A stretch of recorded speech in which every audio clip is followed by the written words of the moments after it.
सर्वांना सप्रेम जय भीम, जय संविधान, सप्रेम नमस्कार।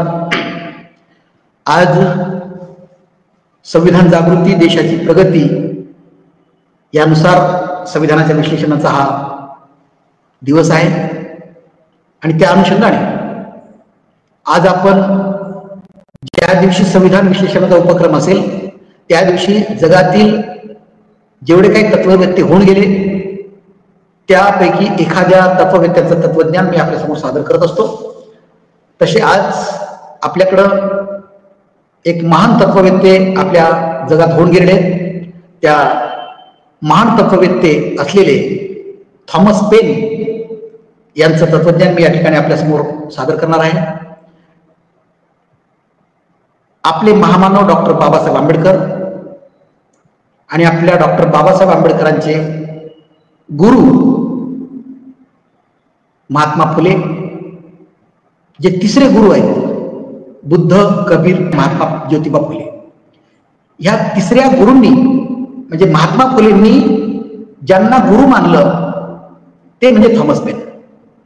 आणि अशा थॉमस पेनचा तत्वज्ञान मी आपल्यासमोर व्यक्त करणार आहे, सादर करणार आहे। Thomas pen, George Washington, Benjamin Franklin आणि थॉमस जेफरसन या चार महामानवांनी अमेरिका इंग्रजांपासून स्वतंत्र करून अमेरिकेला स्वावलंबी बनवलं 240 वर्षापूर्वी। आणि आज या चार महामानवांच्या, महापुरुषांच्या क्रांतीवर, संघर्षावर समर्पित होऊन निर्माण झालेली अमेरिका आज जागतिक आर्थिक महासत्ता म्हणून उदयास आलेली आहे। आणि त्याच अमेरिकेचे संस्थापक सदस्य असलेले थॉमस पेन ज्यांना महात्मा फुलेंनी गुरु मानलं त्या थॉमस पेनचं तत्वज्ञान मी आपल्याशी सादर करतो। या तत्वज्ञानाला आपण आपल्या हृदयामध्ये साठवून ठेवून त्यानुसार आचरण करणं भाग आहे असं मी आपल्याला सूचित करतो आणि तत्वज्ञान सांगतो। कॉमन सेन्स नावाचा एक त्यांचा ग्रंथ आहे जो महात्मा फुलेंनी संपूर्ण आचरणातून आत्मसात केलेला आहे। आणि याच ग्रंथाला आणि त्या ग्रंथामुळे थॉमस पेन यांना महात्मा फुलेंनी गुरु मानलं। त्यांचा जन्म 1737 मध्ये झाला होता आणि त्यांचं निधन 1809 मध्ये झालेलं आहे। त्यांच्या त्या आयुष्यामध्ये त्यांनी जे काही संघर्षातून, समर्पणातून जे काही अनुभवलं त्या अनुभवातून त्यांनी तत्वज्ञान निर्माण केलं, जे तत्वज्ञान निवडक आहे परंतु आपल्यासाठी ते आदर्श आहे, जे आपण आचरणातून सिद्ध केलो तर निश्चितपणे संपूर्ण मानवतेचं कल्याण करणार आहे। ते म्हणतात, थॉमस पेन सांगतात, शूर व्यक्ती संकटांना हसतो आणि तणावातून ताकद कमवतो। पहा, शूर व्यक्ती संकटांना हसतो आणि तणावातून म्हणजे आर्थिक, मानसिक सर्व प्रकारच्या तणावातून ऊर्जा मिळवतो। हे तत्वज्ञान थॉमस पेनचं आहे, महामानवाचं। दुसरं, संकटे जितकी मोठी असतात तितका विजय सुद्धा शानदार असतो। त्यानंतर ते म्हणतात, सर्व जगच माझा देश आहे, येथील सर्व लोक माझे कुटुंबीय आहेत आणि सर्वांसाठी चांगलं काम करणं हा माझा धर्म आहे।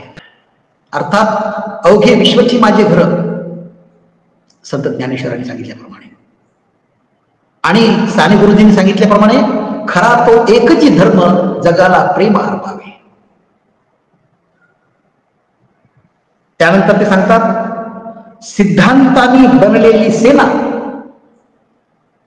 तेथेही जाऊ शकते, सिद्धांताने बनलेली सेना तेथेही जाऊ शकते जेथे मानवी सेना जाऊ शकत नाही।